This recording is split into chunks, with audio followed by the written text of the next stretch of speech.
s'alarme point. Et tu as dit pendant que tu allais que tu ne le laisseras pas orphelin, tu enverras l'esprit consolateur pour ton peuple.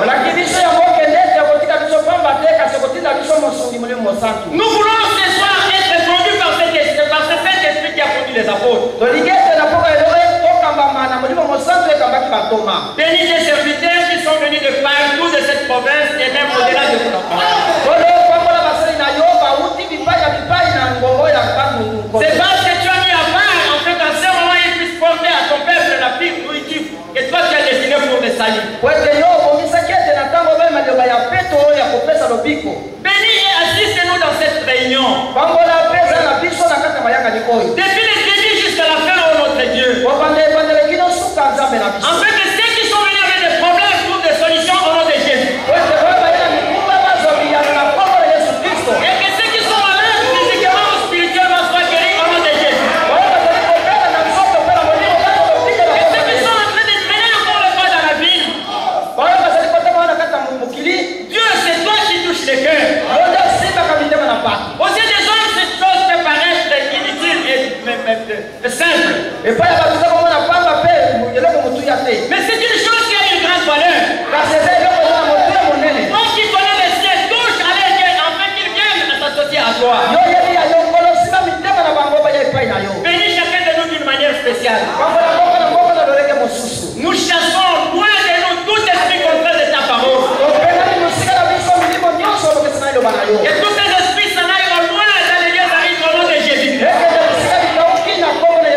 Mais que le Saint-Esprit commence ses cultes et termine avec nous. Conduis chacun de nous d'une manière merveilleuse. Au point que pendant que nous allons sortir d'ici, que chacun de nous en chemin puisse se dire comme ce qui était sur le chemin de Maouss. Seigneur, nous te faisons confiance car toi tu connais nos besoins, tu connais nos besoins. Nous avons amené des problèmes, ces frères. Et pendant que nous avons ouvert nos bouches pour parler, Seigneur, exauce-nous et accorde-nous au-delà même de ce que nous avons demandé. Car ce qui est impossible à nous est possible à notre Dieu. Après cette réunion, oh notre Dieu, voulons que ceux qui sont venus sans connaissance puissent te rencontrer au nom de Dieu.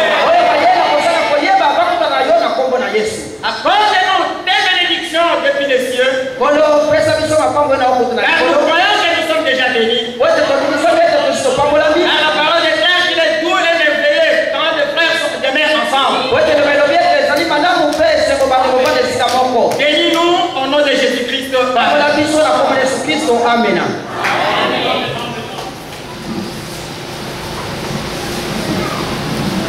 Nous sommes déjà bénis. Vous les voyez? Et Dieu vous bénisse. Nous sommes dans une convention. Et nous avons appelé la convention de Kikwiti 2011. Le thème qui a été choisi, l'église du Dieu vivant est la colonne et l'appui de la vérité. Vous allez voir les prédicateurs passer qui vous prêchez la parole. Nous sommes là que pour des prédications sur prédications. Je sais déjà que nous sommes déjà bénis. Parce que les hommes de Dieu passeront aussi avec la parole de Dieu. Priez pour les serviteurs de Dieu. Nous avons invité. Les autres vont quitter Kinshasa aujourd'hui soir. Les autres, pendant que nous parlons, sont encore en route. Ils venaient de me téléphoner. Priez pour eux. Et Dieu leur donne la parole. Mets toujours la parole dans leur bouche. Et d'autres serviteurs de Dieu sont déjà au milieu de nous. Ils sont nombreux. Ils peuvent se mettre debout. Les hommes de Dieu, mettez-vous debout. Voilà. Que Dieu soit loué. Que Dieu soit loué.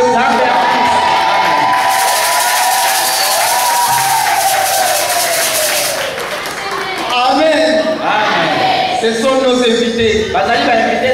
Et le Seigneur vous bénisse richement. Nous avons les frères de Kinshasa. Nous avons des frères de Kinshasa que vous connaissez. Et Dieu les bénisse aussi. Le frère Pascal Gazou, le frère Gabi, le frère Jean Canida. Ce sont des frères que vous connaissez. Mais cette fois-ci, nous sommes honorés encore par la présence de notre frère André de Matadi. Lui que se mettre de vous.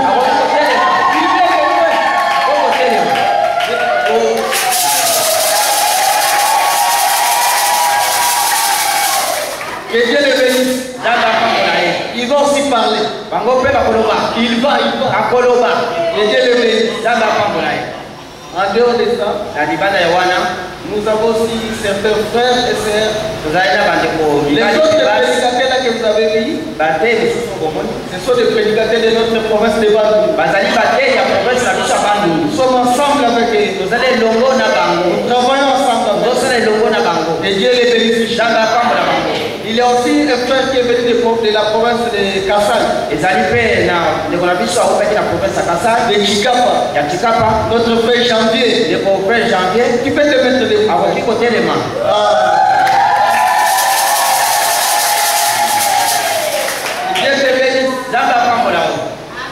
Dieu te bénisse. Nous avons des frères de Kassai, de Kinshasa, de Bas Congo, et les autres sont de notre province de Bandung. En dehors des hommes de Dieu, nous avons aussi certains frères et sœurs qui sont venus de Kinshasa, de Boulungu, de Yoba, de Massi. Ils peuvent se mettre de ils sont venus de Kinshasa, mettez-vous debout. Et d'autres d'ailleurs, de partout, mettez-vous debout. Frères et sœurs,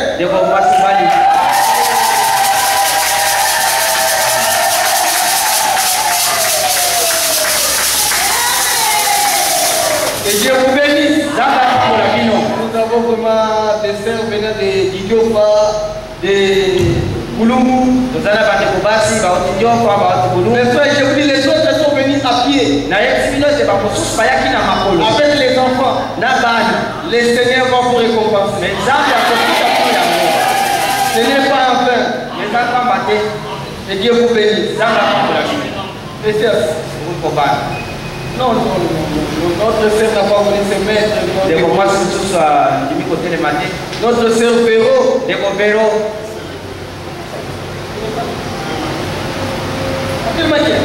Ah, sœur Véro, mets-toi debout.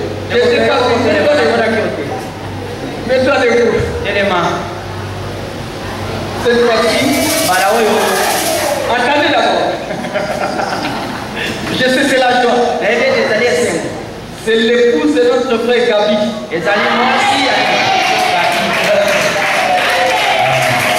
Cette fois-ci, elle a dit, je dois être à Kikwit.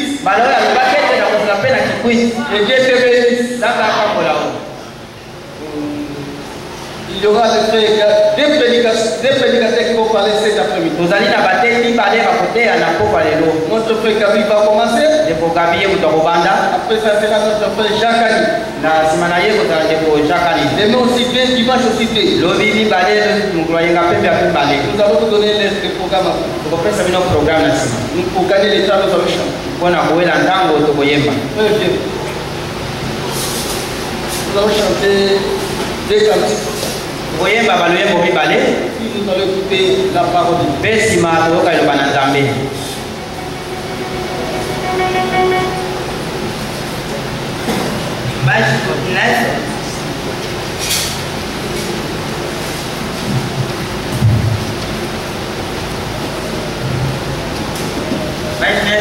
Numéro 27.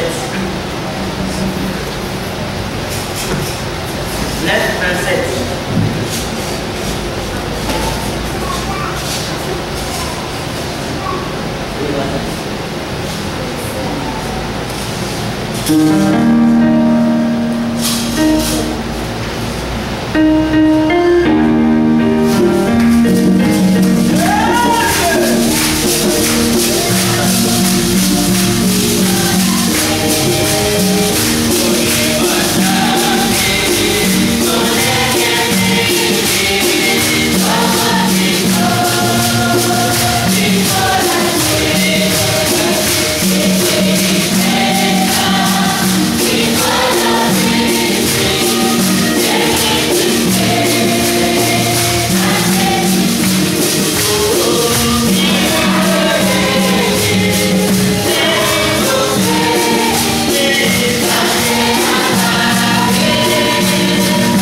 C'est avec joie que je vous salue ce soir au nom du Seigneur Jésus-Christ. Amen. Nous voulons d'abord exprimer notre reconnaissance envers notre Dieu.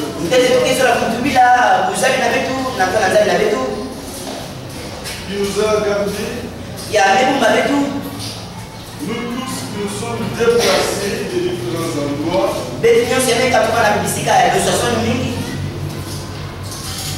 Et qui nous a amenés jusqu'ici. Si nous nous mettons à raconter ce que nous avons pu rencontrer sur le chemin, je pense que nous n'avons pas de temps. Nous tous qui nous sommes déplacés, on nous a dit qu'il y en a qui sont venus à pied. C'est pas mauvais. Il y a la loi d'accident quand on fait le pied.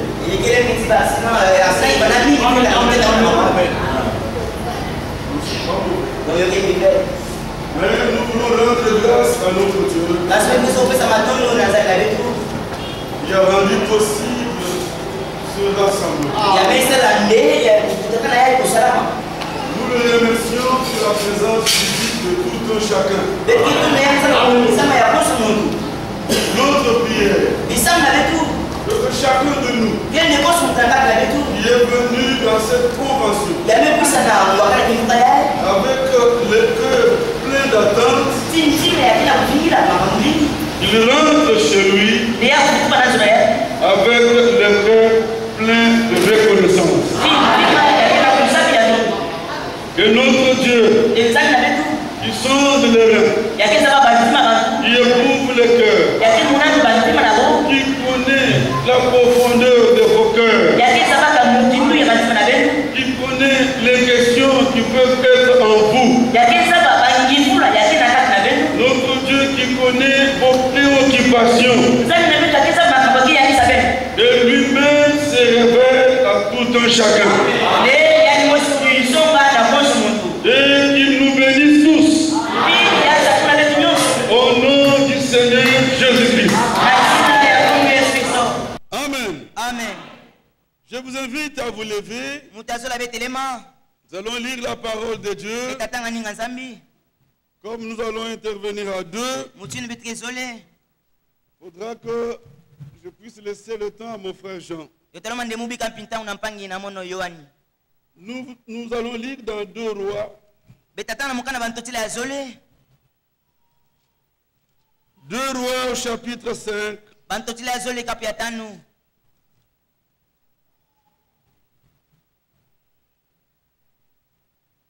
Je vais commencer à lire depuis le verset 8.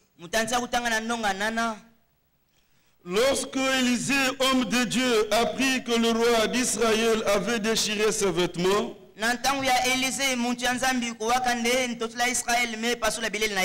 il envoya dire au roi, Pourquoi as-tu déchiré tes vêtements? Laisse-le venir à moi. Et il saura qu'il y a un prophète en Israël. Amen. Naaman vint avec ses chevaux et son char.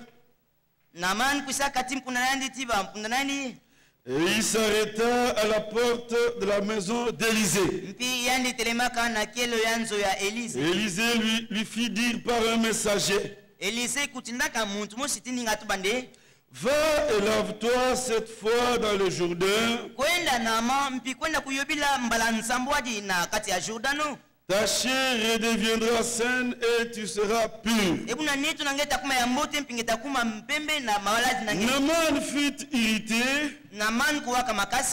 et s'en alla en disant: voici, je me disais, il sortira vers moi, il se présentera lui-même, il invoquera le nom de l'Éternel son Dieu, il agitera sa main sur la place et guérira les lépreux. Le fleuve de Damas, Labana et les Parpar, ne valent-ils pas mieux que toutes les eaux d'Israël? Ne pourrais-je pas m'y laver et devenir pur? Il s'en retournait et partait avec fureur. Mais ses serviteurs s'approchaient pour lui parler et ils dirent: mon père, si le prophète avait demandé quelque chose de difficile, ne l'aurais-tu pas fait? Combien plus dois-tu faire ce qu'il a dit? Lave-toi et tu seras pur. Il descendit alors et se plongea 7 fois dans le Jourdain, pas selon son entendement, mais selon la parole de l'homme de Dieu. Amen. Et sa chair redevint comme la chair d'un jeune enfant, et il fut pur. Amen. Nous prions. Notre Père Céleste, nous venons là de lire ta parole sainte et bénie. Puisses-tu nous en donner la révélation. Nous pouvons lire, mais la révélation vient de toi. Et tu l'accordes à qui tu veux. Bénis ton peuple. Bénis ses services. Au nom de Jésus-Christ. Amen. Amen. Pouvons nous asseoir. Je ne sais pas si l'écho empêche que tout le monde entende. Frère, vous qui êtes là-bas au fond, vous m'écoutez? Voilà, il ne m'écoute pas. C'est vous, non? Vous n'avez pas réagi. Vous écoutez? Tout le monde peut suivre. Ok, ok. Alors que Dieu nous soutienne. Je souhaite que tout le monde regarde ici à la chair. Ne soyez pas distraits pour regarder à gauche et à droite. Un frère, une sœur peut vouloir sortir. Un frère, une sœur peut entrer. Et cela ne vous distrait pas. Il y en a qui ont fait le pied. Nous avons fait plus de 500 km. C'est pour ce moment-ci. Alors ne ratez pas ce moment. Que Dieu nous vienne tous en aide. Amen. Amen. Bien-aimés frères et sœurs, nous sommes reconnaissants à Dieu pour la grâce qu'il nous a accordée que de nous retrouver dans le message du temps de la fin. Regardez combien il y a de religieux, mais qui passent à côté de la chose principale. Amen. Nous ne les dépassons pas, mais Dieu nous a fait grâce. Amen. Vous savez que Saul de Tarse était aussi pharisien. D'ailleurs, c'était l'une des choses par lesquelles il s'est glorifié. Il dit même quant à la loi, je suis sans reproche. Il y avait aussi beaucoup d'autres pharisiens. Mais tous n'ont pas reconnu la visitation de Dieu. Mais le Seigneur lui-même s'est révélé à Saul de Tarse. Ainsi Saul pouvait prendre part à ce que Dieu faisait en son temps. La particularité des élus. Est-ce que vous suivez? Les signes particuliers des élus est que par la grâce de Dieu, ils prennent part à ce que Dieu fait en leur temps. Alléluia. Alléluia. Nous sommes reconnaissants à Dieu parce que par sa grâce, il nous a été accordé de reconnaître le jour et son message. Amen. Amen. Nous avons reconnu le jour et son message. S'il vous plaît, mes frères et sœurs, écoutez. Dieu a un plan. Un plan chronologique d'après lequel chaque chose arrive. Amen. Dans le plan de Dieu, Dieu a prévu des événements. Dieu a prévu même des hommes et des femmes. Dieu a fixé des temps et des époques. C'est-à-dire, il a prévu des événements. Il a fixé des temps pour l'accomplissement de chaque événement prévu dans le plan. Amen. Il a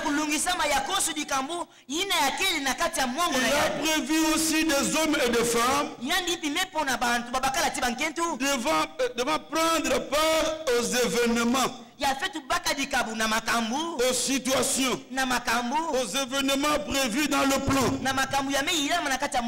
Et si, quand je dis, nous rendons grâce à Dieu parce qu'il nous a été accordé par la grâce de Dieu de reconnaître le jour et le message. Qu'est-ce que je veux dire? Quand je parle du jour, là je vois le temps.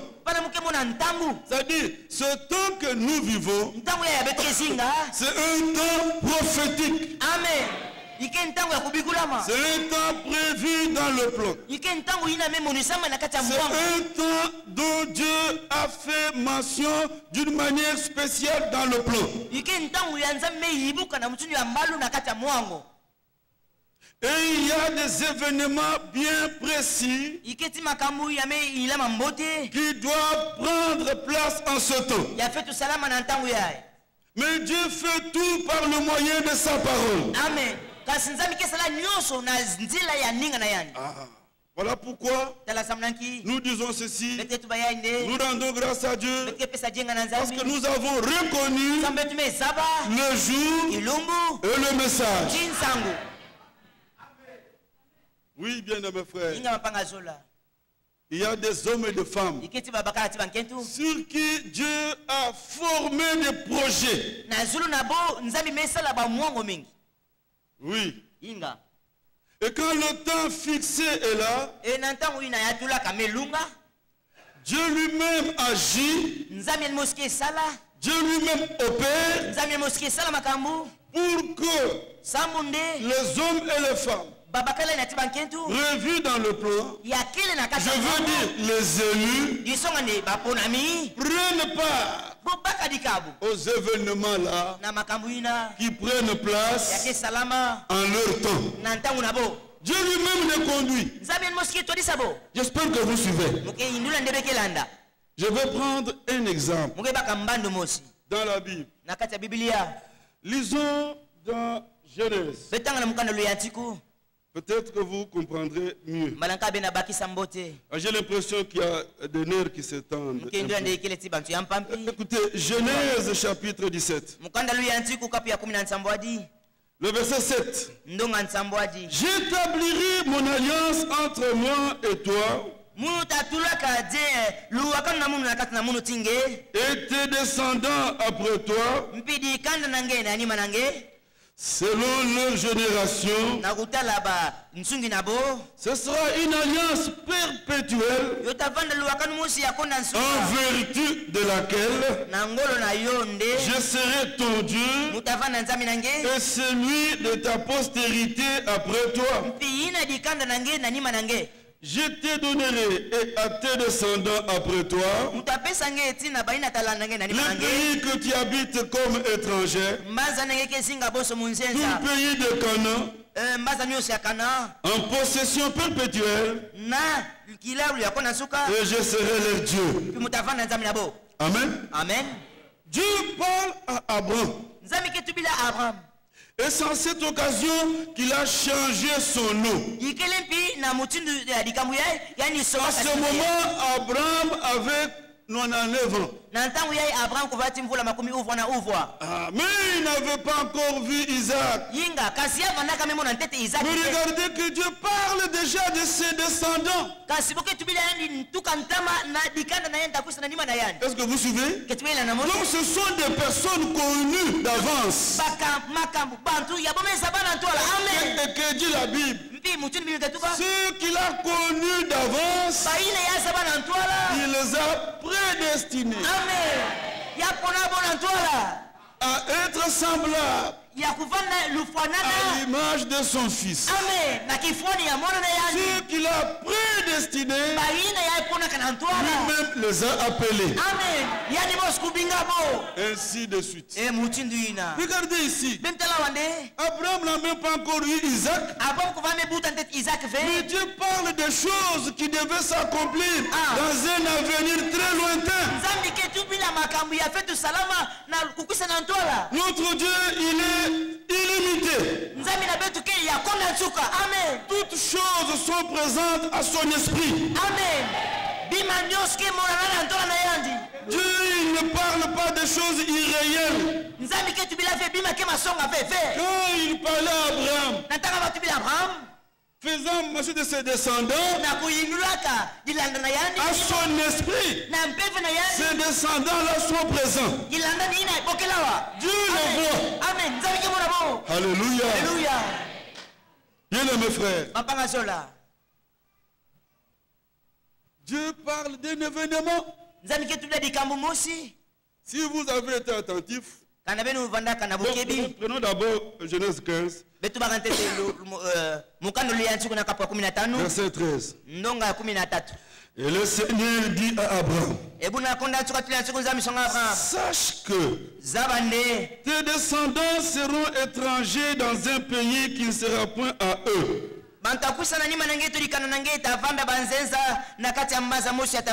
Ils y seront asservis. Et on les opprimera pendant 400 ans. Mais je jugerai la nation à laquelle ils seront asservis. Et ils sortiront ensuite avec de grandes richesses. Verset 16. À la 4e génération, ils reviendront ici.